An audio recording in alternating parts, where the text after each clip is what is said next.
Na, na, na, na, na, na, na, na. Se meus joelhos não doessem mais diante de um motivo que me traga fé, segura o mundo. Beatriz, Pedro Augusto, falta só o Sávio.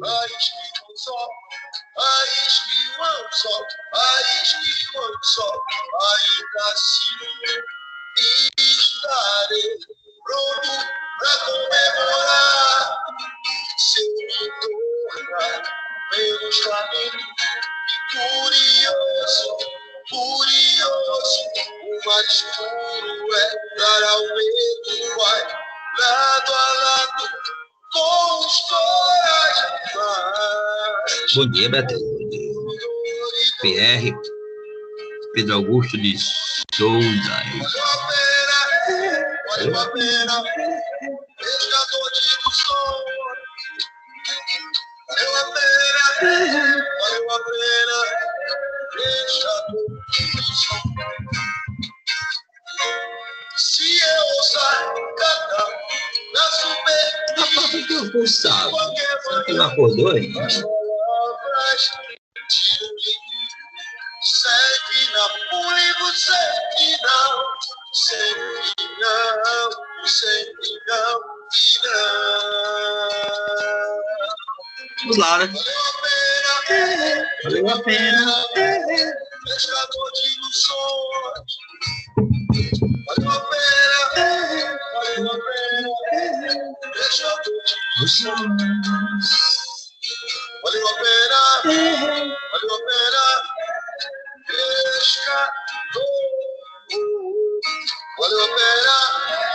Valeu a pena. E aí? Vamos lá, né? Vamos encerrar o nosso filósofo hoje, a parte epistemológica dele. Muita coisa, não foi que a gente viu? Muita coisa.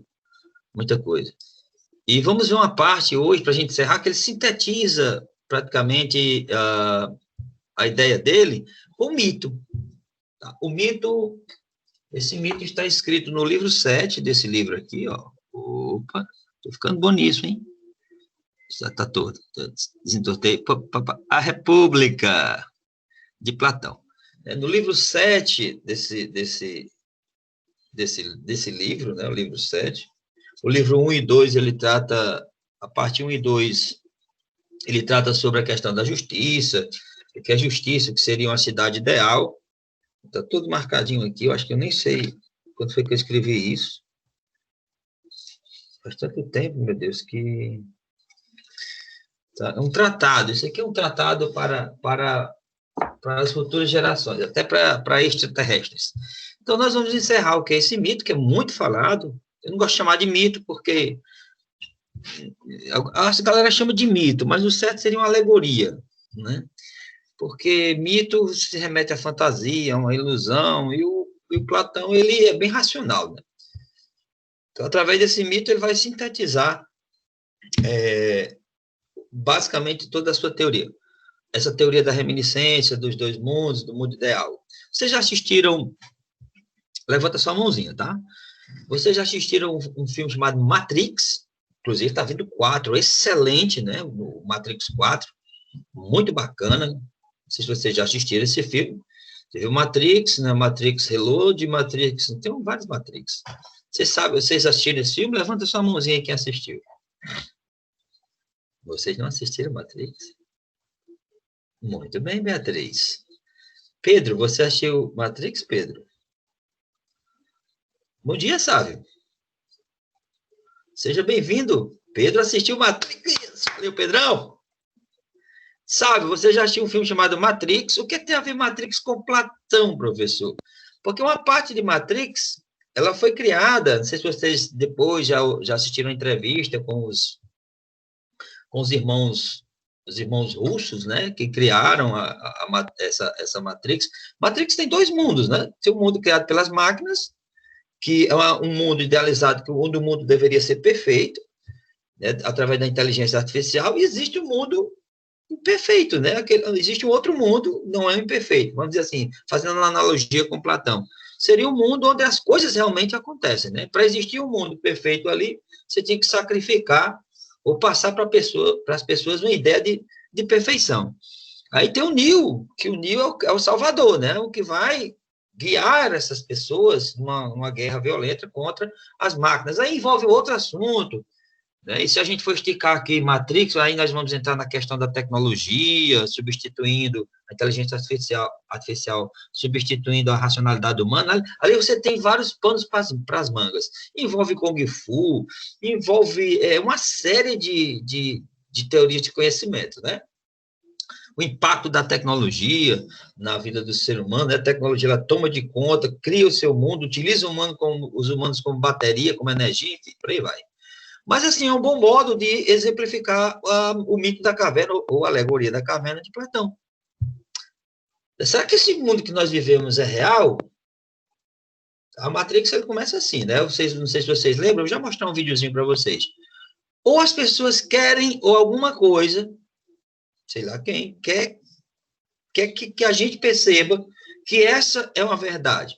Até que ponto nós conhecemos o que é verdade ou nós não estamos sendo manipulados?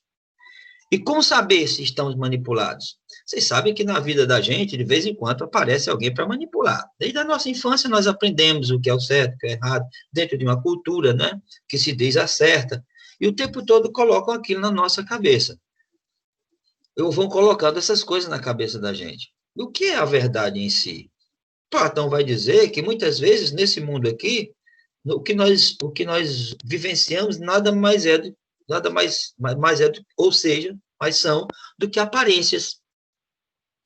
Vamos pegar, tem pessoas que gostam de manipular outras, né? Enfim, coloca na cabeça das outras algo de verdade, algo como uma verdade absoluta, mas no fundo, essa pessoa quer te manipular para ter de você um subjugamento para o interesse dessa pessoa que está lhe manipulando. Tem pessoas que manipulam as outras por interesse. Quer que a pessoa enxergue alguma coisa, né? Faz com que as pessoas enxerguem alguma coisa, aí o Platão vai dizer que são as sombras, né? Para ter você manipulado por ele, para que você siga aquilo que aquelas pessoas determinam. Estou dando exemplo de pessoas, mas pode ser um sistema, né? Pode ser uma forma de conhecimento, que a pessoa quer colocar na sua cabeça como única, verdadeira, né? E o que é que o Platão propõe? Que as pessoas saiam desse mundo, que ele vai chamar de caverna, e contemplem um outro mundo ou várias formas de saber, que tem autonomia, e essa autonomia é conquistada pela razão, para sair melhor do que episteme. O que é episteme, professor? Conhecimento. Um doxa não é conhecimento. Uma simples opinião não é conhecimento. Lembre-se que Platão foi discípulo de Sócrates, então só sei que nada sei. A busca pelo conhecimento ela é incessante. Então você tem que sair dessa caverna, dessa parte do mundo que te apresenta como todo, buscar uma outra realidade. Platão vai dizer que o único capaz de fazer isso é o filósofo, de contemplar a verdade. Se vocês lerem o mito da alegoria da caverna, vocês vão ficar assim, poxa, que legal, que coisa interessante, para a época já, né? E hoje nós estamos falando sobre esse mesmo assunto, e os gregos já nos deram essa lição faz tempo, né? Principalmente com Platão. Que coisa, né, professor? Já está tudo aqui, já. As pessoas ficam apenas copiando de uma forma diferente, o que já passaram para a gente de uma forma tão bacana, tão desenhada, tão bem ilustrada, né? As pessoas ainda ficam, né? A gente chama de variações sobre o mesmo tema. Bate, rebate, conhecimento. Vai e volta, conhecimento. Tem que ter autonomia, tem que conhecer, tem que ler, tem que buscar, tem que pesquisar. Isso aí nós já vemos aí há 5.000 anos antes de Cristo, com essa história. Já está tudo aí. Tudo bonitinho. Parece que esses caras vieram de outro planeta, né? E disseram, ó, vou deixar o conhecimento aqui para vocês. Agora, vai ter muita gente que não vai querer, ou muitos sistemas, muita gente, né? Quem desenvolve sistemas são pessoas, que não vai querer que vocês conheçam a verdade. Vai ter muita gente aí que vai querer que vocês não acreditem na ciência, não acreditem na razão, né? Não acreditem na razão como forma de superar o mundo dos enganos, né? Então vai ter gente o tempo inteiro te manipulando, passando uma verdade que na realidade são sombras, são enganos. E vai te acorrentar de tal forma que você vai ficar hipnotizado acreditando que aquelas sombras que as pessoas estão mostrando para você, o mundo do engano, é uma verdade. Se liberta, né? O Platão vai dizer, você tem que se libertar, meu filho. Você tem que sair das amarras, das correntes dos enganos, das falácias, lembram das falácias? Dos sofismas, né? E contemplar a verdadeira sabedoria. Para isso, você tem que se transformar num filósofo. Professor, mas eu quero ser engenheiro. Não tem problema, você pode ser engenheiro e ter na veia, né? Ter nas suas veias, na sua consciência, uma essência filosófica. Não precisa você fazer filosofia para ser filósofo. Né? Nos Estados Unidos, eu estava lendo agora uma pesquisa, o curso mais procurado nos últimos 5 anos foi filosofia.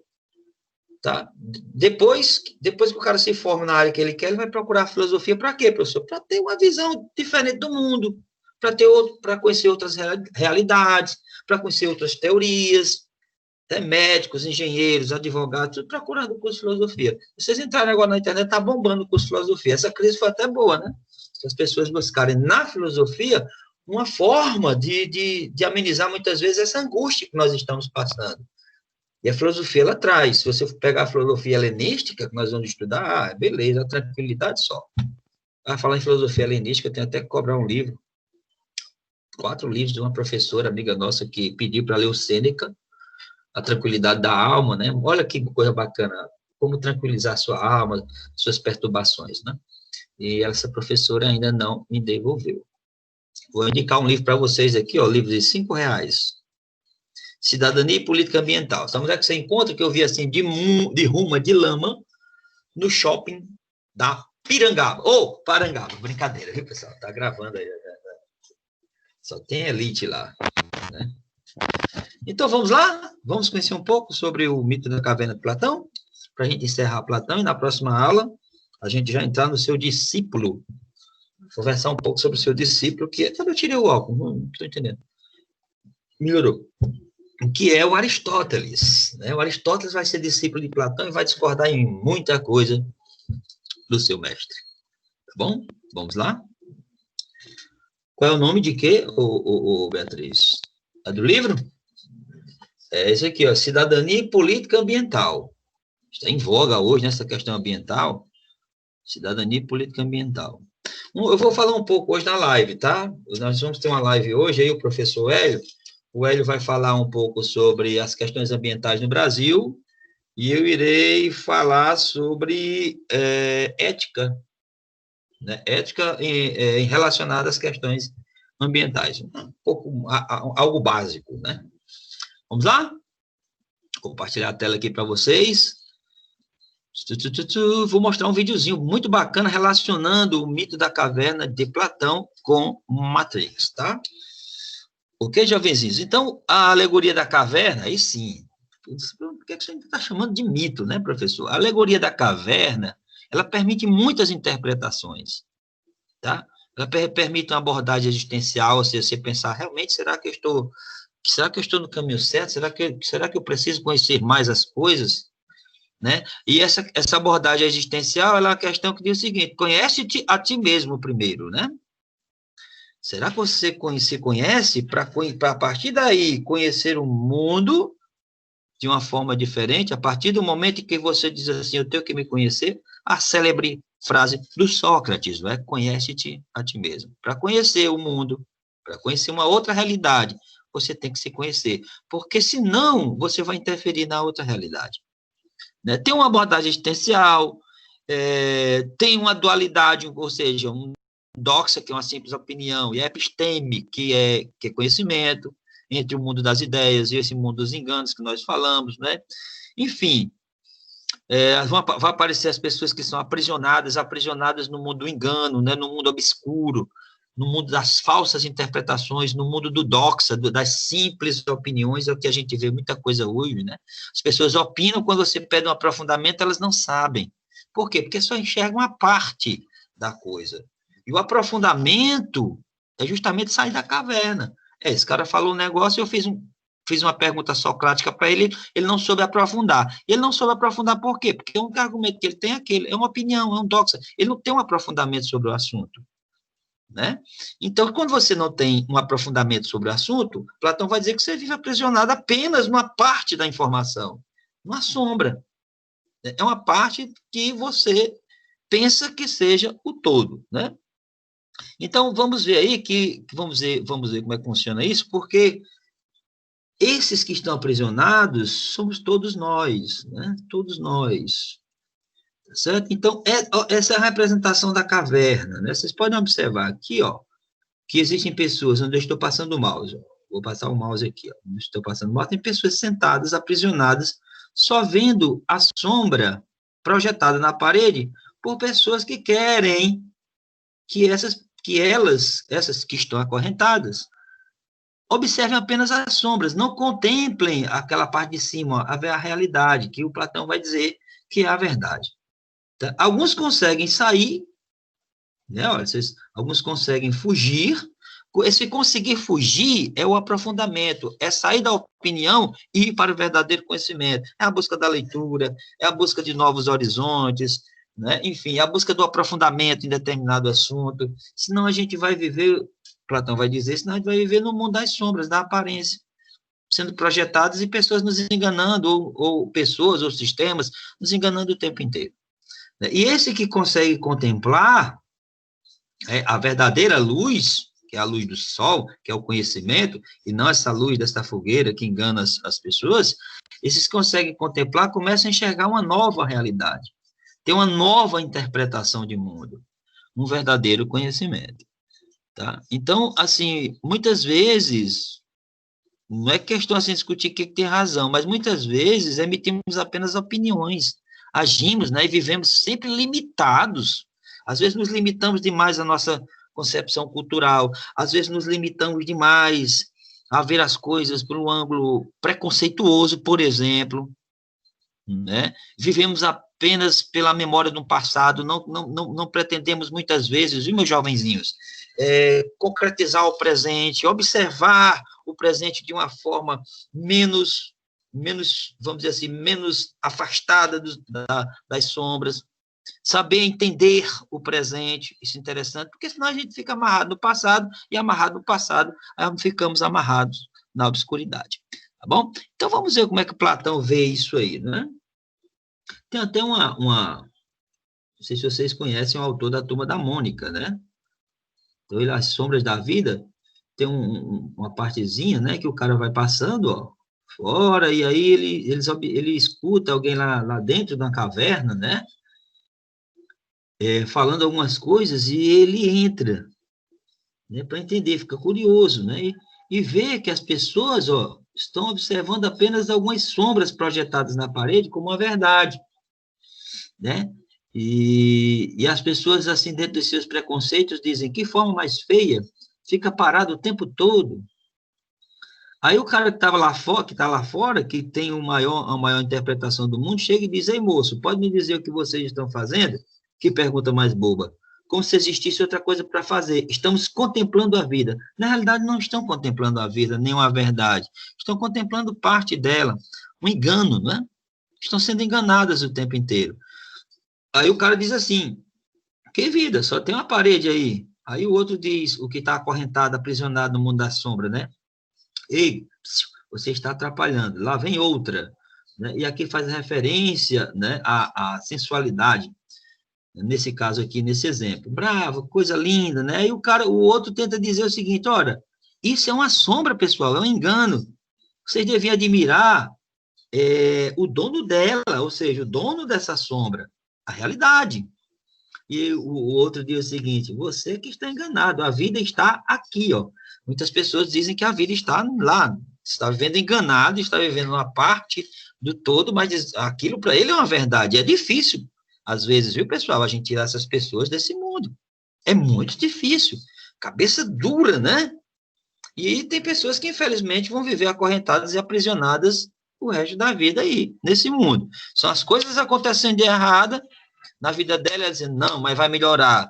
Não, mas é assim mesmo. Não, mas é porque Deus quis. Não, mas é isso mesmo. Eu tenho que sofrer na vida para depois ver a abundância. Aí a abundância não vem. Não, mas tudo tem um destino. Não, mas tudo é assim mesmo. E por aí vai. Passa a vida aprisionada, coitado. Né? Esperando que as coisas aconteçam onde deviam contemplar um outro momento. Ele diz assim, puxa, eles acreditam mesmo que o mundo todo está naquela parede? Né? Aí ele vai lá e diz, ei, o que é isso? Ele vai tomar frente, né? Ele diz, você não pode fazer isso, sai da frente. Tenho novidades para vocês. Não querem aprender a vida? Aqui tem uma verdade. Eu quero lhe apresentar, ou seja, o Platão vai dizer como se fosse o cara que já esteve aí, foi lá fora, contemplou a verdade e agora está trazendo a verdade para os outros, né? Olha o que é que ele ganha quando você quer fazer com que as pessoas acreditem numa forma diferente de ver o mundo. Você é taxado disso, taxado daquilo outro, né? Olha aí, ó. Você é engraçadinho, vai para lá, tu sabe de nada, né? Tem pessoas que dizem isso o tempo inteiro, e você não tem mais o que falar, essa pessoa vai aprender quebrando a cara mesmo. Vamos dar um jeito em você. Ô, o cara é enxotado, né? Fica, calminha, amigo, só estava brincando, volta aqui que eu quero te matar, né? No livro de Platão, quando o que saiu volta para falar para os amigos, para convencer os amigos que existe uma outra verdade, ele é morto.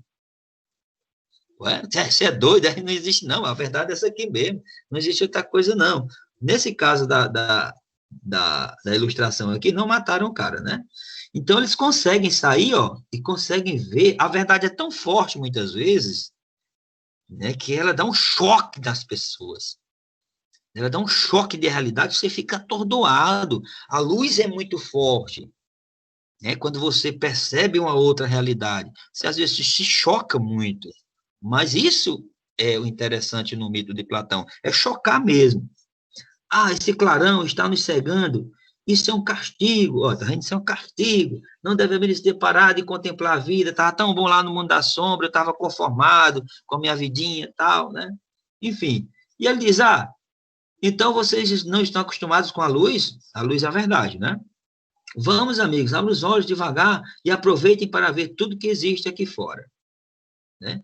De repente, ele estava falando a verdade, existe vida aqui fora, tal, então, esses conseguiram enxergar, né? Tem outros que não conseguem. Puxa, obrigado. Se não fosse você, passaríamos a vida somente olhando para as sombras da vida. Nós vamos indo, temos tanto o que fazer, isto era olhar. Adeus, moço. E aí ele vem, passa o tempo, né? É como se fosse aqui a cronologia histórica, ó. Temos a Idade Antiga, a Média, a Moderna, e o tempão vai passando, e aí, quem é a caverna agora? Ei, o que é que vocês estão fazendo? Que pergunta mais boba. Agora, na contemporaneidade, né? Como se existisse outra coisa para fazer. Estamos contemplando o fantástico show da vida. Quem é que nos manipula agora? Olha, o tempo passa, né? Lá no primitivo, na Idade Antiga, Média, Moderna, e agora existe um outro meio de manipulação, né? Então, nós podemos fazer algumas comparações, só depois do vídeo. O tempo está ficando tarde, a gente não consegue ver tudo. Vocês estão conseguindo acompanhar, não é? Então, vamos lá. Olha que coisa aqui. 5 minutinhos.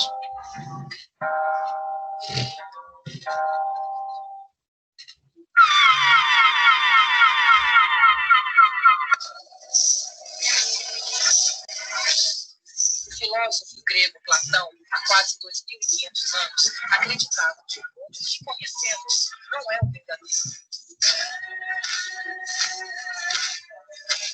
A realidade não está no que podemos ver, tocar, ouvir, perceber.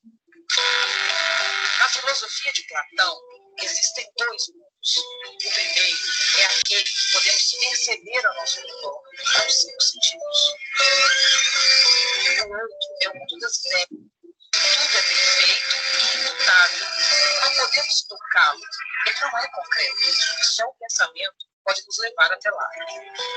Para entender melhor isso, a gente precisa conhecer uma história que Platão criou, o mito da caverna. Imagine um grupo de prisioneiros que nasceu no interior de uma caverna escura. Eles estão acorrentados de costas para a entrada da caverna e só podem olhar para a parede de fundo. A luz de uma fogueira projeta nessa parede as sombras de tudo que existe lá fora. Os prisioneiros acham que elas são a realidade, nunca viram a luz. Nossa vida, para Platão, é como a dos prisioneiros, acorrentados no fundo da caverna. Vemos as coisas que conhecemos como se fossem reais, mas não passam de sombras, ilusão. A verdade está fora da caverna, no mundo das ideias, na luz. Ou seja, é preciso desconfiar do que nossos olhos e ouvidos dizem. Devemos nos guiar pelo pensamento e pela razão. Será que viver nas sombras é pior do que viver na luz, como Platão imaginou?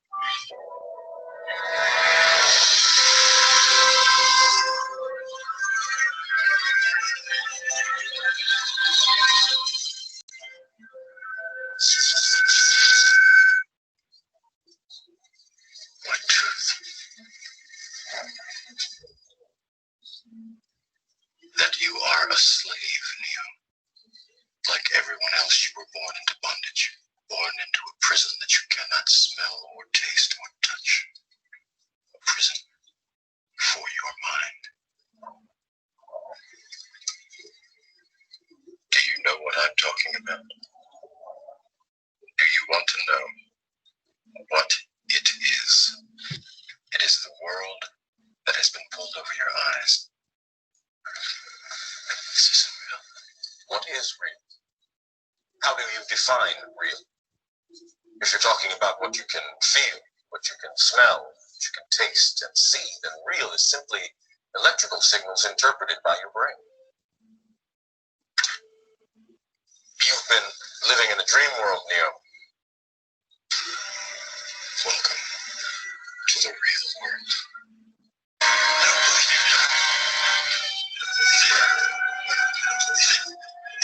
I can't go back, can I? No. But if you could, would you really want to? No problem. Free my mind. Free my mind. Right. You have to understand, most of these people are not ready to be unplugged. And many of them are so inert, so hopelessly dependent on the system that they will fight to protect it. Machines really know what tasty wheat tasted like, huh? Maybe they got it wrong. Maybe what I think tasty wheat tasted like actually tasted like oatmeal or tuna fish. That makes you wonder about a lot of things. You take chicken, for example. Maybe they couldn't figure out what to make chicken taste like, which is why chicken tastes like everything. To deny our own impulses is to deny the very thing that makes us human. It's not true, Cypher. He set us free. Free. You call this free? If I had to choose between that and the Matrix, I choose the Matrix. You know, I know this steak doesn't exist. I know that when I put it in my mouth, the Matrix is telling my brain that it is juicy and delicious. After 9 years, you know what I realized?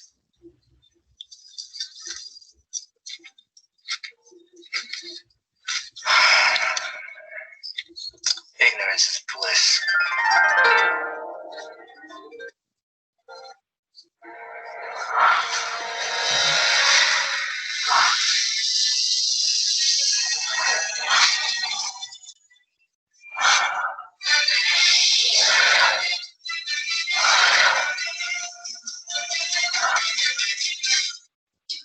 Ignorância é felicidade, né? Que coisa, né?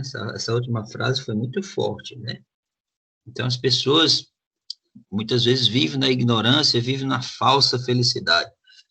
Então, o mito da caverna, a alegoria, professor, da caverna, traz algumas comparações com a atualidade, né? O que é que ela nos ensina? Aqui, ó, percebemos que muitas vezes a realidade é outra, encoberta pelas sombras do desconhecimento. Por que é que muitos políticos, às vezes, querem pessoas ou uma sociedade sem conhecimento? Por quê? O que vocês imaginam? Por que eles não investem em conhecimento? Por que eles não querem pessoas que leiam, pessoas críticas, pessoas que tenham um conhecimento maior da realidade sobre política, economia? Por que vocês acham? Porque são pessoas mais fáceis de manipular, pelos prazeres, muitas vezes, e pela própria ignorância, né? E não é fácil aceitar a realidade, convencer-se de que uma doutrina atacada por dezenas de anos possa conter ilusões. Mostra-nos uma visão de uma humanidade ignorante, prisioneira das sensações. Por que é que a mídia investe tanto, mas tanto, na produção cultural em besteirol? No corpo e não na mente. Por que é que as músicas, elas contemplam bebida? Por que é que a maioria das músicas contempla a sensualidade, contempla o corpo, contempla a sexualidade? Para pegar o sujeito pelas sensações e não pelo conhecimento, tá? Sensações de imediatismo inconsciente de sua limitada perspectiva. Essa analogia de Platão, ele nos mostra aí no século IV a.C., né? Ele nos mostra aí que isso é um ataque aos nossos hábitos de pensamento. Nós aceitamos os objetos concretos que nos cercam como reais, mas eles não são. São apenas cópias imperfeitas, como dizia Platão, e menos reais de formas imutáveis e eternas. Essas formas são as realidades permanentes, ideais e originais, a partir das quais são construídas cópias concretas, imperfeitas e corruptíveis. Deixo para vocês esses questionamentos agora. O que é a caverna? É o mundo em que vivemos. O que são as sombras das estatuetas? As coisas materiais e sensoriais que percebemos, principalmente pelas nossas emoções e não pela nossa razão. Quem é o prisioneiro que se liberta e sai da caverna? O filósofo. E o que é a luz do sol? A luz da verdade. Eis aí a interpretação do mito. Do mito não, professor, da alegoria da caverna de Platão. Tudo bem? É muito bacana, né, professor? É muito bacana mesmo. E nos dá uma lição moderna, contemporânea ainda, né, que muitas pessoas vivem uma parte do mundo enganosa, ilusória, e achando que aquilo é uma verdade eterna e imutável. Tudo bem? Vamos nos libertar, usar a razão, ler, buscar conhecer as coisas. Vamos exercer a nossa autonomia intelectual, ou seja, a nossa episteme. Beleza? Um abração aí para vocês e até amanhã. Tá joia? Fui!